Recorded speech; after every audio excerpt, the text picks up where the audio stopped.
Hello everyone, my name is Danielle Daya. I'm a student in EDU 304, the bridge between coursework, identity, and career at ASU. Today I will be presenting my interview with my personal educational leader, Stephanie Daya, a phenomenal school psychologist in the Miami-Dade County School District, as well as my sister-in-law. The date of the interview is January 26, 2021. The interview took place via phone call due to the distance. I'm currently in New Jersey and my sister-in-law is in Miami.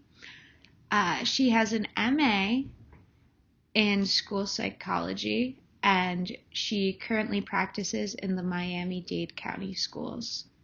I've included her contact information if need be. So Stephanie has multiple responsibilities as a Miami-Dade County school psychologist. She conducts psychoeducational evaluations that involve thorough observation and reporting. She additionally consults with teachers regarding students displaying problematic behaviors in the classroom. What is the basis of these consultations is to decipher the origin of the problem and the frequency of occurrence, say if anything spurs this incident or if it's uncorrelated with anything. It's essentially to try to get to the root of the problem and to work to understand. Additionally, her school provides targeted teaching through interventions. The interventions are aimed to help struggling students catch up. It's very preventional. The RTI process is essentially tracking the student's progress with implemented intervention. The goal behind this is to help struggling students before they fall behind. When considering the character traits of a school psychologist, oftentimes an individual will cite that a school psychologist must be empathetic, patient, and organized. This is indeed how Stephanie Daya practices within Miami-Dade County. You have to truly be in the shoes of your student, empathize with them, understand where they're coming from, underlying causes of issues, and try to ameliorate their school experience to the best of your ability. This often involves a lot of teamwork between SST, the student services team, to decipher the best plan of action for a student. On the MTSS team or the SST team, sorry about that, we have a general educator, a special educator, the school psychologist, a parent, and an administrator to best decipher what needs to be done in order to improve the student's experience. Occasionally, the student will be present for these meetings. The student being present has to be dependent on the area of concern discussed within the meeting as well as the student's age. Overall, school psychologists must maintain their ethics and critical thinking skills. When considering leadership style, Stephanie Daya notes that she has no particular leadership style. Her work is collaborative by nature. She is working with students, she is working with faculty, administrators, parents, guardians, trying to bridge the student's personal and academic life and enable best execution of a plan of action for the students to essentially thrive. Teachers and administrators understand that a psychologist's role extends to crisis counseling, individual and small group counseling, consultation for appropriate interventions, as well as workshops to parents and staff on various topics. It is a broad realm of objectives to be a school psychologist. School psychologists have various responsibilities depending on the school and the school district's needs at the time.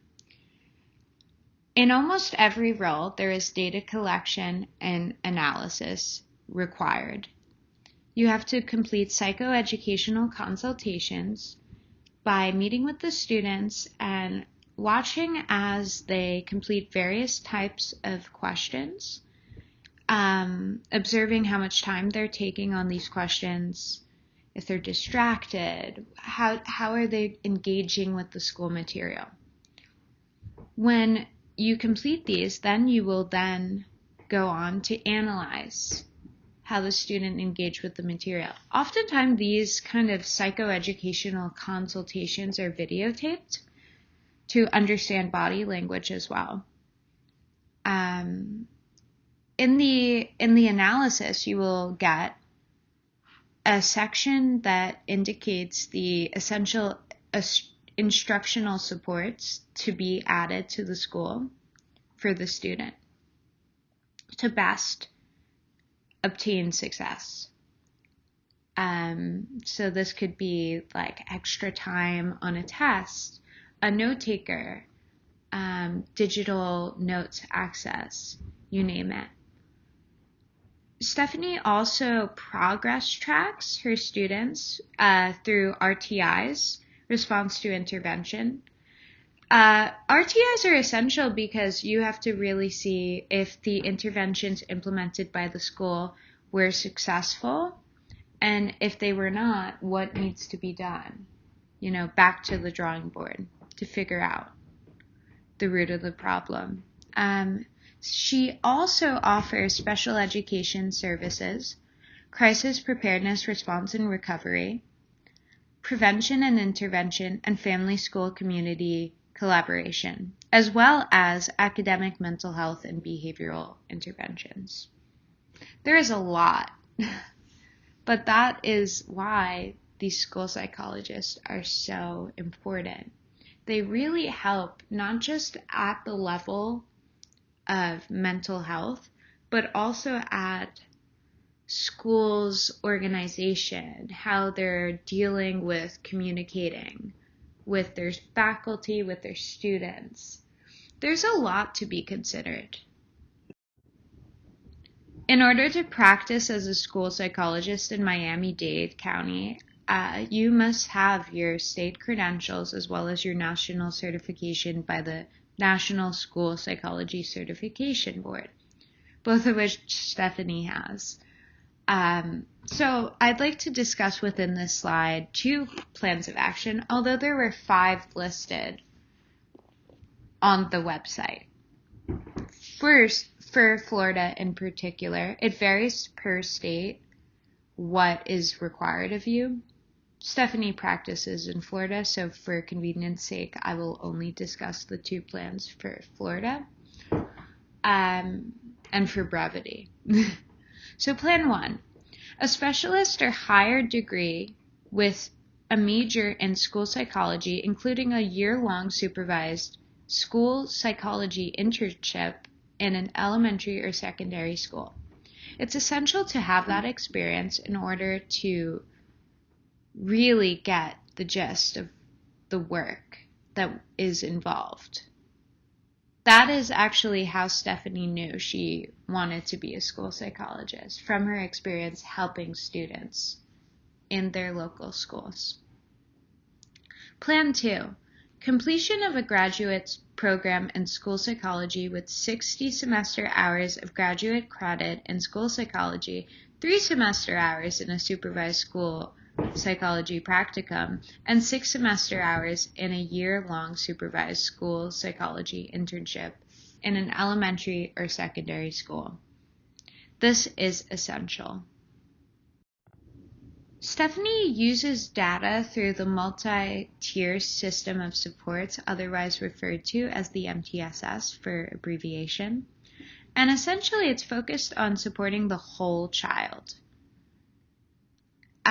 This is the social and emotional health of the child, the behavioral aspects of the child, as well as the academic progress, as well as difficulties. All means all. We are teaching diverse learners, and as such, we must implement different interventions for different children. Rosen 2019 states that MTSS as a whole helps general education students receive interventions sooner. It's preventional. It's data-driven learning objectives to increase performance, and it's incorporated into developing an IEP, otherwise referred to as an individualized educational plan. Stephanie Daya evaluates student mastery of material through the Florida State Assessment Grade, otherwise abbreviated as the FSA, as well as through 3 yearly reading and mathematics diagnostic test observations, trying to track if there's deviation in the scores over time, and if so, what needs to be done to prevent further student struggling. Developing learning plans and experiences differ based on schools' importance of objectives and school culture as a whole. You're often working with others as a part of a team, Stephanie states. Some schools view school psychologists as visitors within the schools. It's your job to connect with not just the students, but also with the faculty to better serve the students. We're not just considering collaboration with students, but it is important to be able to be a source of assistance for the teachers to best understand how their communication is impacting the teaching of students and whether their interventions are bettering the school classrooms or hurting them. Now I'd like to talk about optimism within the school. Well, you have to be optimistic in order to be a school psychologist. You have to hope that you're implementing the best course of action for the student and building a methodical and detailed report on student strengths and weaknesses to enable best placement for the student or the least restrictive environment offered. You are the student's best ally, and you need to collaborate and do the best you can to make the right decision. That's optimism. As I've said before, the MTSS team, or the multi-tier system of supports team, includes the parent or parents, or a guardian, a special education teacher, general education teacher, counselor, school psychologist, and occasionally the student, depending on the age of the student as well as the area of concern for the meeting. There are various decisions being made daily as a school psychologist. So RTIs, or response to interventions, or multi-tiered system of supports, they're interchangeable, MTSS and RTI, are used to develop an evidence-based model of schooling that uses data-based problem solving to integrate academic and behavioral interventions. These integrated instructions and interventions are delivered to students in varying levels of intensity from 3 tiers, 1, 2, and 3, based on students' need as a 3-tiered approach to academic and behavioral learning. This utilizes the intervention and reassessment through data-driven decision-making. Information gathered is dependent on the case as well as the type of referral. For example, in Miami-Dade County, if a student is suspected of having a specific learning disability, abbreviated as SLD, response to intervention data is utilized to determine if a student has adequate Tier 1, 2, and 3 interventions before eligibility is considered. And these tiers are within the MTSS model, or the multi-tiered system of supports model. Tier 1 looks at the whole class. All students are taught with methods that research has shown to be effective. Tier 2 looks at small group interventions. Some students receive more targeted supports in the small groups. And Tier 3 looks at intensive individualized support. SLD determination would be determined based on students' failure to progress at the same rate as other students in the classroom once ascertained appropriate instructional methods had been applied. Information is gathered through parent-teacher interviews, psychoeducational consultations, cumulative folders of reports, grades, RTI data, running records, parent-teacher rating scales, and academic and psychoeducational evaluations. It is essential to document the student thoroughly. My major concern for becoming a school psychologist is the current rate of burnout. For every one school psychologist, there are 500 to 700 students on average. This is what the requirement is. However, in actuality, according to Good 2020 study, there is actually one school psychologist for 1,200 students. That is insane when we consider how we structure our schools. We need more school psychologists. We have greater rates of anxiety and depression than ever historically. Students are failing behind due to the achievement gap. They have less access to resources due to government not adequately funding us. We're overworked as a nation. As such, there is the concern of emotional fatigue. You're dealing with these hard cases that are often very debilitating to the soul. And, in order to provide best quality of care, we need to deviate from the current model, increase our school psychologists so that there's more per student. And this will lead to more quality of care for the individual students, as it's not a quantity-based model, it's a quality-based model. The extensive workload is soaking up not just academic time, but personal time for school psychologists. We need to give our school psychologists the supports they need in order to give our students the really adequate support that they need. As I close, I just would like to touch on why I personally want to become a school psychologist. It stems from a history of academic struggle for myself. I was a very strong student, historically, up until, I would say, 8th grade. In 8th grade, work started to get increasingly harder for me. I couldn't keep up at the rate that other students were working. Yet, as a passive student with ADHD, I was underreported, as many females are within the school system.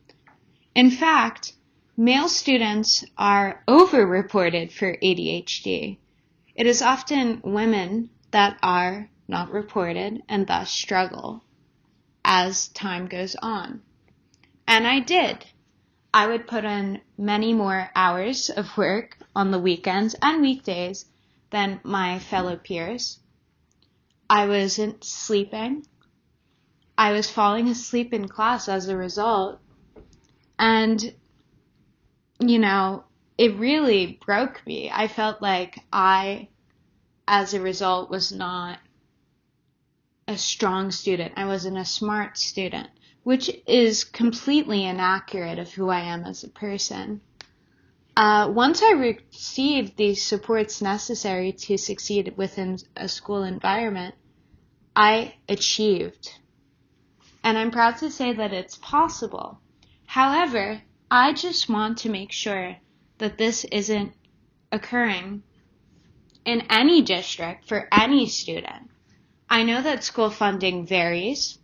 I know that there aren't enough resources, but it is my duty as a school psychologist to ensure that my students are cared for, and I hope to make that happen.